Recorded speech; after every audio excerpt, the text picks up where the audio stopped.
तो next topic is female reproductive system.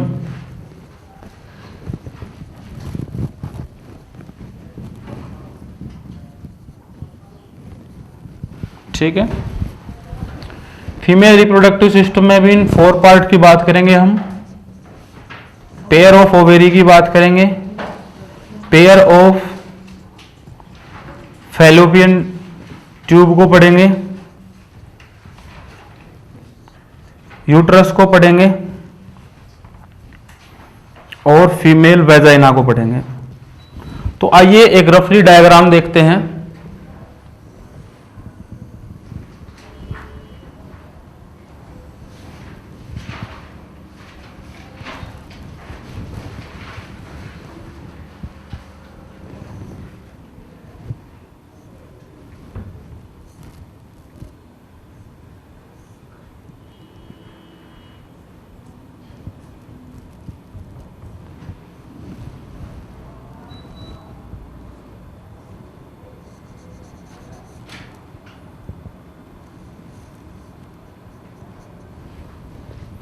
This is the rough sketch of female reproductive system.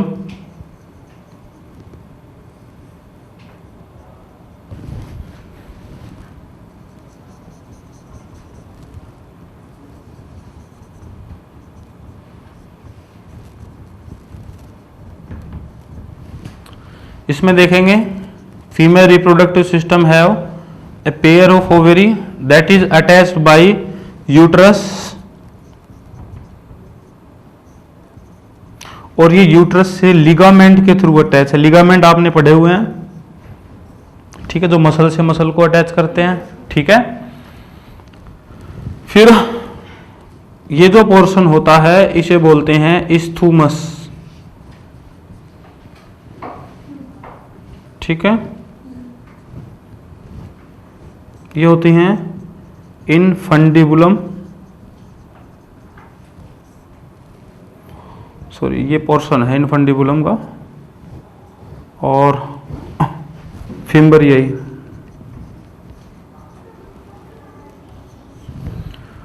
तो इस्थूमस, ampulla और infundibulum को collectively बोलते हैं fallopian tube.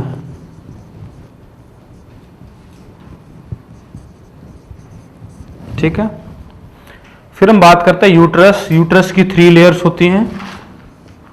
This layer is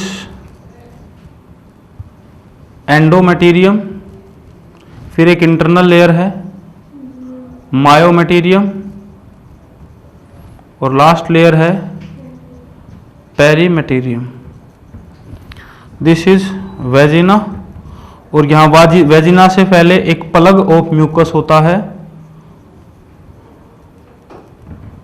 ठीक है, जिसे सर्विक्स बोलते हैं। ये सर्विक्स बहुत सारे डिजीज से जो है हमारे यूट्रस को प्रिवेंट करता है।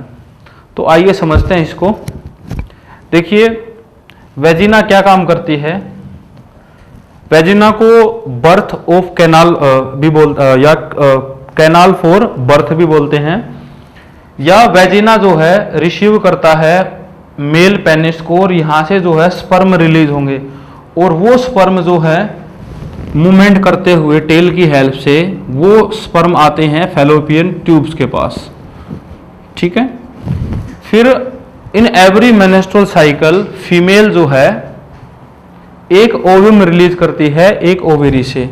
हर एक मेंस्ट्रुअल साइकिल में कोई भी एक ओवेरी फंक्शनल होती है, और वो ओवेरी जो है एक ओव्यूम रिलीज करती है, और वो ओव्यूम इन फिम्बरियाई की हेल्प से यहां पर आता है, और ये ओव्यूम यहां पर मूवमेंट करता हुआ फैलोपियन ट्यूब तक पहुंचता है। फिर फैलोपियन ट्यूब में स्पर्म और ओवेरी का होता है फर्टिलाइजेशन। ठीक है, फर्टिलाइजेशन के बाद यहां बनता है जायगोट, और ये जायगोट जो है यहां से चल के इधर आता है। ठीक है भाई, और यहां इस एंडोमेटीरियम पे आकर के अटैच हो जाता है, और यहां पर उस जायगोट की होती है इम्प्लांटेशन। जायगोट जो है यहां पर चिपक जाता है, और वो जायगोट अब एम्ब्रियो का रूप धारण करेगा, और एम्ब्रियो के रूप में डिवाइड करता रहेगा, और एक पूरा फुल बेबी तैयार हो जाएगा। जब ये फुल बेबी तैयार होता है तो वो वेजिना के थ्रू बाहर आता है। तो ये था हमारा फीमेल रिप्रोडक्टिव सिस्टम से कुछ इंपॉर्टेंट चीजें। तो आइए इनको लास्ट में डिस्कस करते हैं, इसे आप नोट कर लीजिए। Next topic is oogenesis।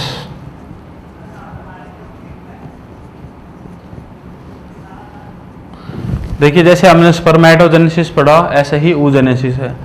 तो इसकी डेफिनेशन रहेगी फॉर्मेशन ऑफ हैप्लॉइड ओव्यूम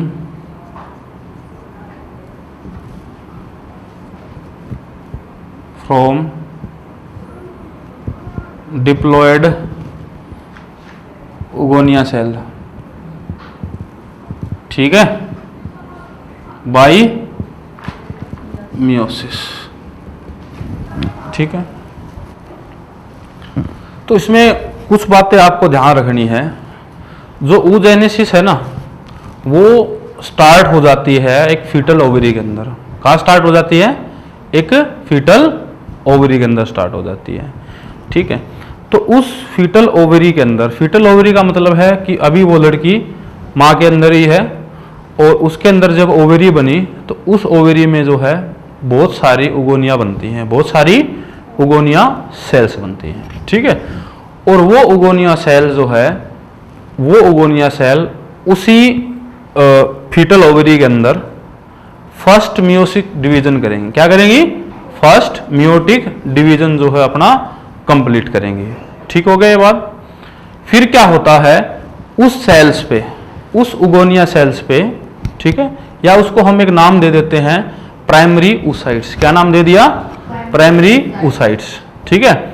तो उस प्राइमरी oocytes पे बहुत सारी लेयर चढ़ना स्टार्ट हो जाती हैं। तो वो प्राइमरी oocyte क्या बन जाती है? Primary follicles. क्या बन जाती है? प्राइमरी फॉलिकल्स, ठीक है भाई।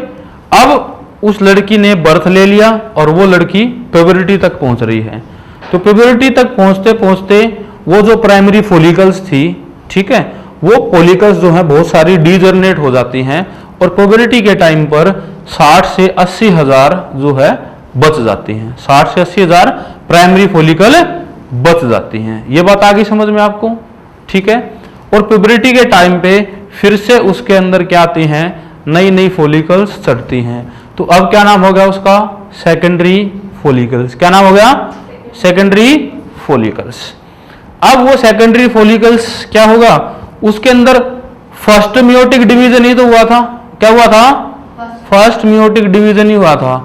अब और बता दूं आपको, फर्स्ट मियोटिक डिवीजन का सिर्फ क्या होता है? प्रोफेज 1 ही होता है। क्या होता है? प्रोफेज 1 ही होता है। फिर सेकेंडरी फॉलिकल्स के बाद वो फॉलिकल्स जो है फर्स्ट मियोटिक डिवीजन को क्या करेंगी? कंप्लीट करेंगी। तो अब उसका नाम क्या हो जाएगा? सेकेंडरी oocytes हो जाएगा। क्या हो जाएगा? सेकेंडरी oocytes हो जाएगा। ये बात आई समझ में, ठीक है। अभी डिवीजन एक ही कंप्लीट हुआ ना, मियोटिक फर्स्ट, मियोटिक सेकंड रहता है। मैं आपको बता दूं, जो मियोटिक सेकंड डिवीजन होता है ना, वो होता है जब फर्टिलाइजेशन होती है स्पर्म की और ओव्यूम की। स्पर्म की और ओव्यूम की जब फर्टिलाइजेशन होती है, तो फर्टिलाइजेशन होगी स्पर्म और ओव्यूम की, ठीक है। तो सेकंड मियोटिक डिवीजन भी कंप्लीट हो गया। कितनी सेल बन गई? 4 सेल। कितनी बन गई? 4 सेल। लेकिन इस केस में क्या होता है, एक सेल जो है सारी सेलों का न्यूट्रिशन ले लेती है, सारी सेल का साइटोप्लाज्म रख लेती है अपने पास, और वो एक बड़ी सेल्स होती हैं, और बाकी की 3 सेल जो हैं वो क्या हो जाएंगी? वो डीजनरेट, या उन्हें बोलेंगे पोलर बॉडी। क्या बोलेंगे? पोलर बॉडी बोलेंगे। मैं एक डायग्राम बनाऊंगा, उसकी हेल्प से आप इसको देखना। आइए समझते हैं oogenesis को। देखिए जैसे हमने बात की उगोनिया, ठीक है। उगोनिया हमारी क्या है? मियोसाइट है, यहाँ पे 2n है। At birth many million fetals ovary, कि बर्थ के टाइम में फीटल ओवेरी के अंदर बहुत सारे क्या बनते हैं? उगोनिया सेल्स बनती हैं। फिर क्या होगा? ये उगोनिया सेल्स जो है यहाँ पर, मान लीजिए ये एक यहाँ पर उगोनिया सेल है, ठीक है, उस फीटल ओवेरी के अंदर। ये यहाँ पर सिर्फ क्या करेगी? डिवीजन कर लिया, लेकिन प्रोफेज 1 ही किया। क्या किया? प्रोफेज 1। प्रोफेज 1 में क्या होता है आपका? सिर्फ प्रोफेज में क्या होता है, जो क्रोमेटिन था वो कंडेंस होकर के क्रोमोसोम सी बनता है। क्या बनता है? क्रोमोसोम सी बनता है, डिवीजन वगैरह पूरा नहीं होता। तो अब ये क्या है, प्रोफेज 1 पे ही उगोनिया सेल्स जो हैं वो अरेस्ट हो गई। क्या हो गई? रुक गई। प्रोफेज के आगे डिवीजन नहीं बढ़ा। ठीक है, तो अब इसका नाम दे दिया प्राइमरी ऊसाइट। क्या नाम रख दिया इसका? प्राइमरी ऊसाइट नाम रख दिया इसका। इतना समझ में आया? ठीक है, तो अब उस फीटल ओवेरी के अंदर ही प्राइमरी ऊसाइट्स के ऊपर एक ग्रानुलोसा सेल्स की लेयर आने लगी। उस सेल्स की मेम्ब्रेन पे क्या आने लगी? लेयर्स आने लगी। वो सेल मेम्ब्रेन थोड़ी सी क्या होने लगी? थिक होने लगी। क्या होने लगी? थिक होने लग गई। ठीक है, तो ग्रानुलोसा लेयर आ गई उसके ऊपर। तो अब वो क्या बन गई? Primary follicles.